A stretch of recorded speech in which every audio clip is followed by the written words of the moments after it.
Thanks very much for staying with us. Time now for Eye on Africa with me, Georgia Calvin-Smith. Tonight, panic in Port Sudan as war-weary civilians who had hoped that the city would remain a haven amidst Sudan's war are hit by RSF drone strikes for a third day. Meanwhile, the army-backed government breaks off ties with the UAE for allegedly arming the paramilitaries. Also, Kenya's only Cardinal confirms that he won't be joining other prelates from Wednesday to vote in a papal successor. One of Africa's three possible candidates in the running is Ghana's Cardinal Peter Appiah Turkson, an open-minded educator beloved by his community. And perfect pitch for Kenyan footballers who have difficulty seeing. The country's track and field athletes are the best in the world, but the nation's also passionate for football, and many visually impaired people have struggled to take part until a special piece of kit has been put into play. But first, for a third straight day, Port Sudan, once considered a rare safe zone in Sudan's civil war, was rocked by drone strikes by the RSF paramilitary. The city, which was plunged into darkness by the latest assault, had become the de facto capital amidst 2 years of brutal fighting between the RSF and the army, fighting that has caused the world's worst humanitarian crisis.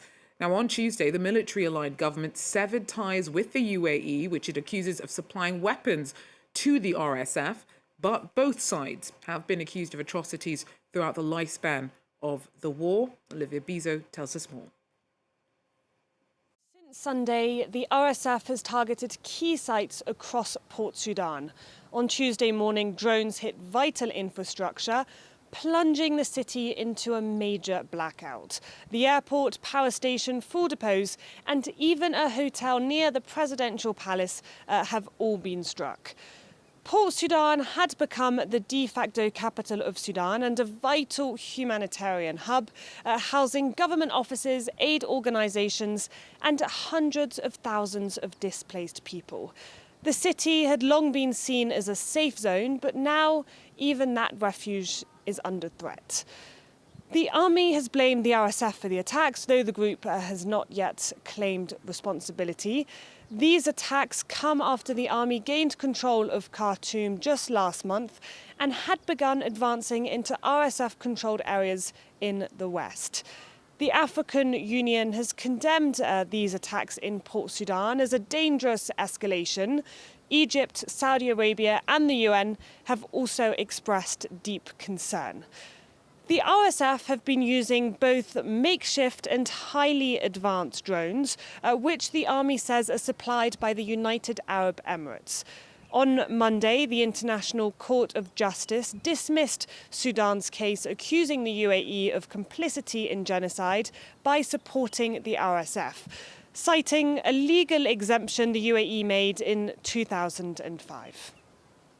Regional correspondent there, Olivia Bizo. Now, Kenya's only cardinal will not be heading to the Vatican to take part in the papal conclave. Now, that's due to start on Wednesday. But although John Nji was officially invited to vote in the election of the 267th Pope, the office of the Archbishop of Nairobi says that the 79-year-old cannot travel because of his health. 135 cardinals from 71 different countries are eligible to take part in the selection of the successor to Pope Francis. In Nji's absence and that of Spain's Antonio Canizares Lovera takes the number of cardinal electors down to 133. Now, a two-thirds majority is needed to send up the white smoke. This time, the stakes are higher than ever for Africa, as it has about three possible papal candidates in the running. One is Ghana's Cardinal Peter Appiah Turkson. Justice Baidu tells us more about him. From 5. Martin Esofi was 15 years when he first met Peter Appiah Turkson in high school. This is the Cardinal, and this is me. After 60 years of friendship, he's one of the few persons who knows the future Cardinal Turkson inside out. He will not ask for it. He didn't even ask to become a bishop. He didn't campaign to become a bishop. But I knew that if they make a mistake of asking him, he will accept it.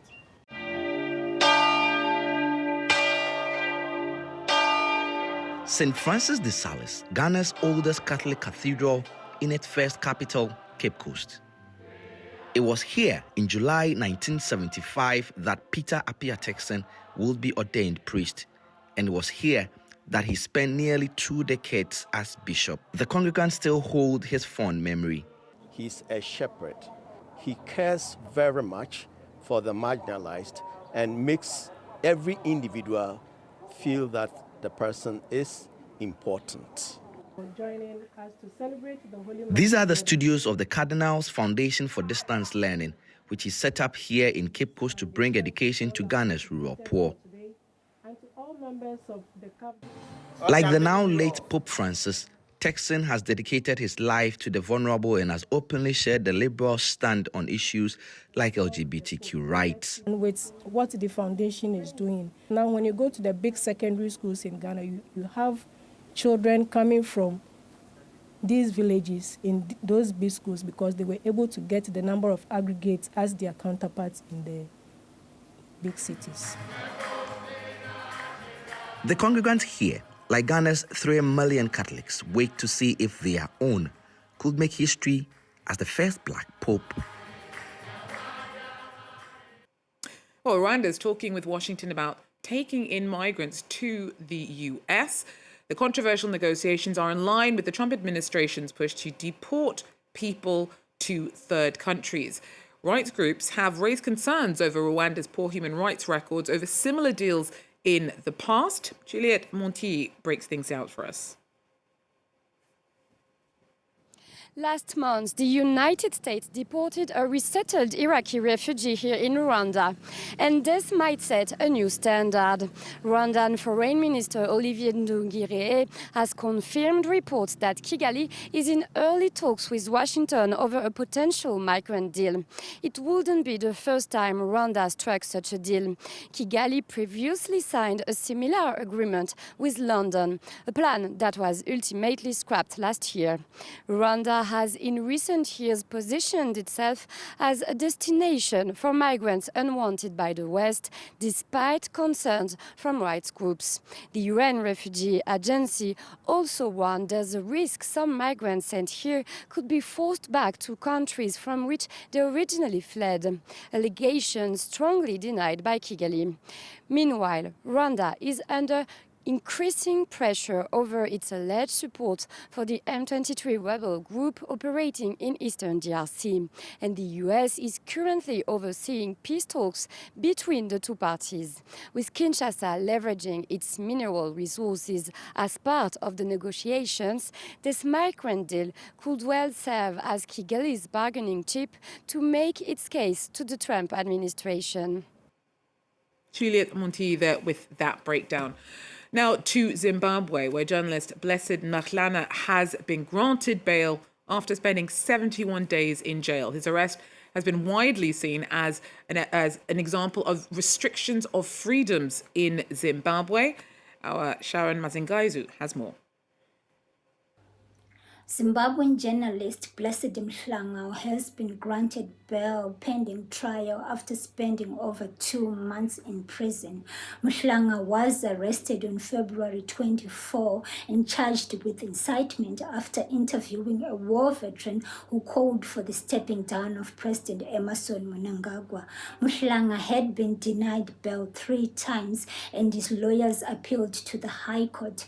Today, the High Court granted Mhlanga bail, citing a change in circumstances, and said that Mhlanga is actually entitled to bail. The arrest of Blessed Mhlanga has been seen as a way to silence the press in Zimbabwe, and there have been calls to have all charges against him dropped. Sharon Mazingaizu there. Now, in the Central African Republic, the fight to preserve the environment can encounter problems in communities facing economic hardship. For example, charcoal is relied on for light, cooking, and for their livelihoods of many, but it also contributes to deforestation. Our team reports.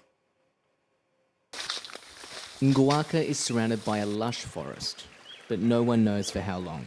In this village in northern Central Africa, young people cut wood, char it, and sell it to survive. Gideon is a charcoal maker. He learned the trade on the job. Our living conditions are difficult, and it's thanks to charcoal making that I'm able to look after myself and my family. Without this activity, I don't know what would become of me.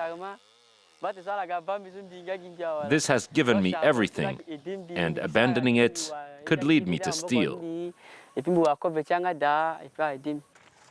Many people across the country depend on coal, but the consequences of this informal activity are visible. Experts are worried about the impacts. It's the resources the country should be benefiting from that are disappearing. We can transform these young people. Instead of making charcoal from wood, they can make charcoal from organic waste. We need to try and convert these young people so as to not damage biodiversity. The state is trying to create opportunities, but on the ground resources are lacking and young people are still waiting for real action. To stop this threat, the government must commit to creating jobs in the country's regions to help young people meet their needs, and also encourage them to stop cutting wood to make charcoal. The government is trying to regulate the export of coal to neighbouring countries, but no one in the Central African Republic can do without the resource for the time being. Ngwaka remains stuck between fighting for environmental protection and a lack of economic opportunities. Well, Kenya is a nation passionate for football, but many blind and visually impaired people can often struggle to take part. However, a special piece of kit is starting to change that. Maria Shafawi tells us more. Football in Kenya just got louder. Volunteers of a charity called Alive and Kicking are making sound balls for blind children on the pitch, breaking huge barriers in their game. It's a completely normal football, the same ball that we make for everybody else, but this one has a set of 6 devices inside, which are made of flat metal, and inside the flat metal we have a little magic piece of metal. Previously, blind players had to be tethered to a guide, and this dependence can sometimes affect performance. But with sound balls, athletes can go all out, focusing only on honing their own individual skills. The project's even opening doors for future Paralympians. Before, there were only a few sports for the people with a disability, but now through the innovation of such balls, we are able to bring more on board, and we can have now more representation in Paralympics than what was happening before. The balls are made in Nairobi using only Kenyan materials and are already being used by schools for the blind in the city. It reminds me about my past and makes me feel as if I'm included. I'm still included in the normal world, even though I have no ability to see, even though I read Braille. So I feel included. I enjoy playing football. With these buzzing balls, inclusion is no longer on the sidelines, but at the centre of the game. Cool. That, though, is all we have time for Eye on Africa. Thanks very much for joining us, though, and do so again if you can. Till then, take care.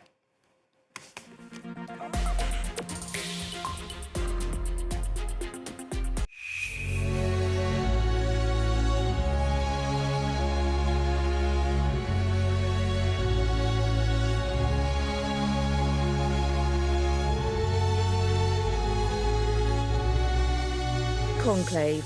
Who will be the next pope? Follow the special event on France 24.